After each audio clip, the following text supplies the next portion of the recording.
In this video, we'll cover the 6 things that got me to a 6-figure salary by the time I was 30, but with a difference.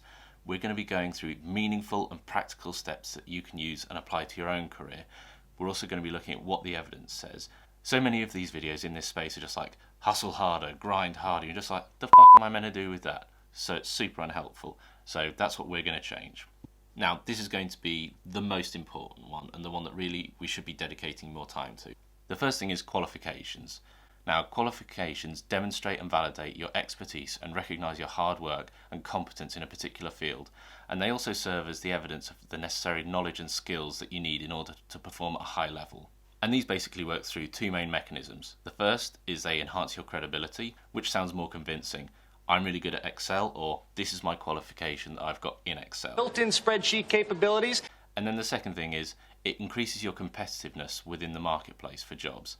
And, you know, there are plenty of employers who will require or prefer candidates who have specific qualifications. So if you don't have those qualifications, then you can basically end up stumbling at the first hurdle. A study from Georgetown University found that when you compared those people in construction and IT who had qualifications and those people who didn't, that the people who had qualifications earn on average 31% more than those people who didn't have the equivalent qualifications. So what does this mean for you, and how can you apply it to your career? You know, go on the Open University, see if there are some free qualifications that you can do online that really you think will help add to your portfolio of skills. Moving jobs. Now, in 1974, they came up with this idea of hobo syndrome. You know, the idea was that people who moved jobs more regularly were seen to be as untrustworthy, you know, they were flaky, they were, you know, and it was generally seen to be as a negative trait. But the truth is that our understanding has moved on since then, and I think also more importantly, the relationship between employers and employees has significantly changed since the 1970s. We're actually at a place where staying at the same company for extended periods can actually be detrimental to your career, and ultimately this is borne out by the data as well. A study from the Resolution Foundation here in the UK found that when you compared the salaries of those people who had moved jobs to those that hadn't, the people that had moved jobs on average got an 11% pay rise, and those that hadn't only got a 2.5% pay rise. And you know, you start to compound that effect over time and you start to get a pretty big divergence in salaries. Now, to be clear, this is not necessarily me advocating for you changing jobs whenever you have a bad day, but look at the value that you're getting from your job and look at what you're being paid.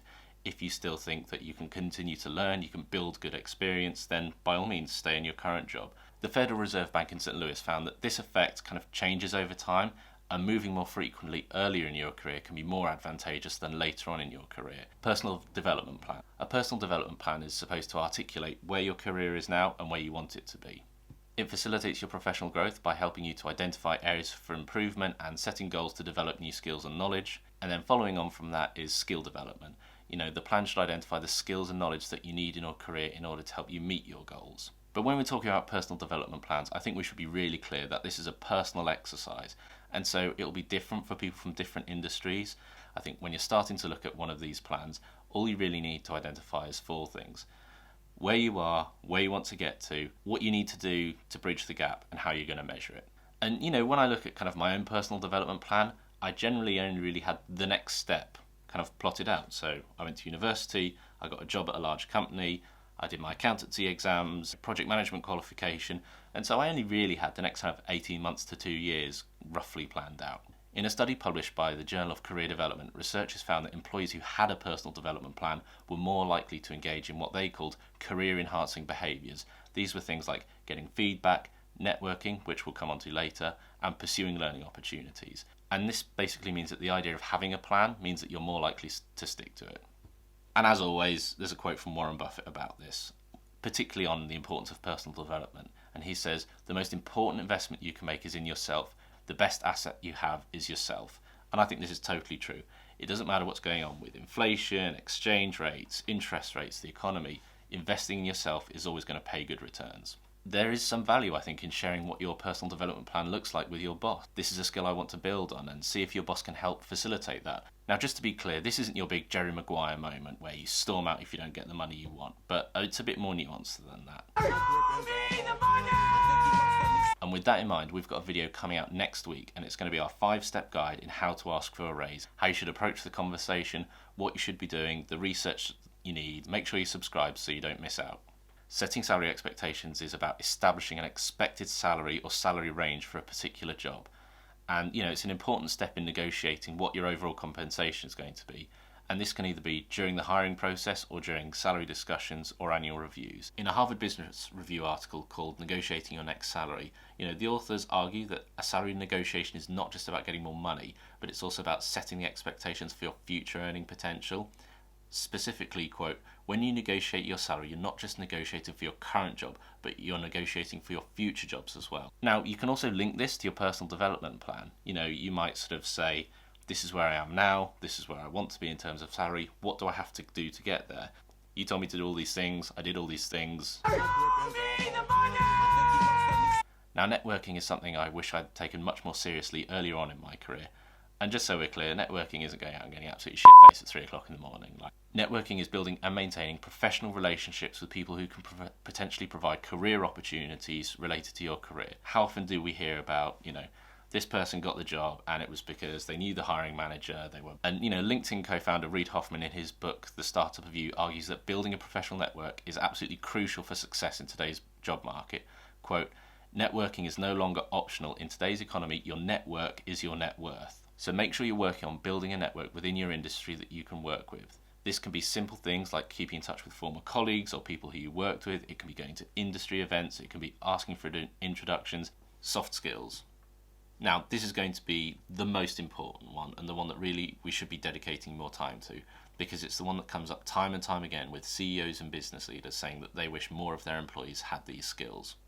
So soft skills are kind of the personal attributes for you that dictate how you work with other people and how you will ultimately kind of handle yourself in the workplace. Examples of soft skills are things like communication, leadership, mentorship, your ability to learn, your ability to prioritize work. See, now we got to work on your people skills. But not all soft skills are equal, and there is a soft skill that comes out, time and time again as being the most important, which is emotional intelligence.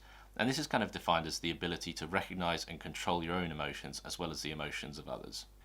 And the data bears out how important emotional intelligence is. A study conducted by TalentSmart ranked people's emotional intelligence and gave them an overall score. And they found that people with high emotional intelligence scores were more likely to earn higher salaries and be promoted more quickly than those with lower emotional intelligence scores. But that's not even the most interesting part. In the same study, they found that 90% of top performers in the workplace had high emotional intelligence scores, while only 20% of bottom performers had high scores. Now just think about that for a moment. What they're basically saying is that your ability to handle yourself in the workplace and your ability to kind of manage other people is going to be a huge predicting factor in how well you do, almost irrespective of your career.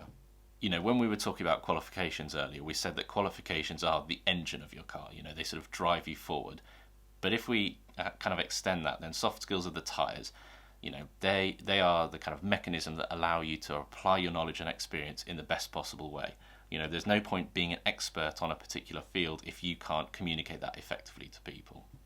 So how can you really improve your soft skills when they can be a bit more difficult to define? One thing which I think Mr. Beast has absolutely nailed is he talks about having a mentor. And he basically referred to it as kind of the cheat code in life. And when it comes to your non-verbal communication, you don't need to reinvent the wheel. I think, the YouTube channel Charisma on Command has got some really helpful videos about how to, hold yourself in situations, about the importance of things like eye contact and body language.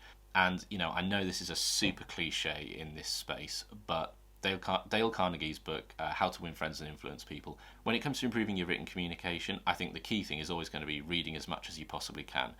Being able to expand your vocabulary is really going to help you to articulate the points that you're trying to make in a really concise way. And when it comes to expanding your verbal skills, I think actually, call me crazy, watching really well written TV shows, I think can be really helpful.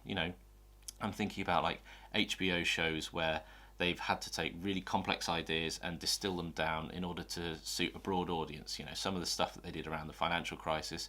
And just kind of a bonus one, I think having a good CV is so important. You can be a really strong candidate for a role, but if you can't communicate that to a potential boss or a recruiter, then you're going to have a really hard time getting your foot in the door. And, if you work in this field, if you work in recruitment, if you work in HR, or if you've just done loads of interviews, then comment below, have we got it right? What else do you think needs to be on this list and what have we missed? One of the things I'm really keen to do with this channel is to kind of build a community of kind of subject matter experts where we can go into these things in more detail and really provide better content. make sure you're subscribed, because next week we've got our video coming out on the 5 steps to how to ask for a raise. We're going to be going through what you should be researching, how you should be approaching the conversation, and really all the things you should be doing in order to try and maximise your chances of getting the raise that you want. So make sure you're subscribed.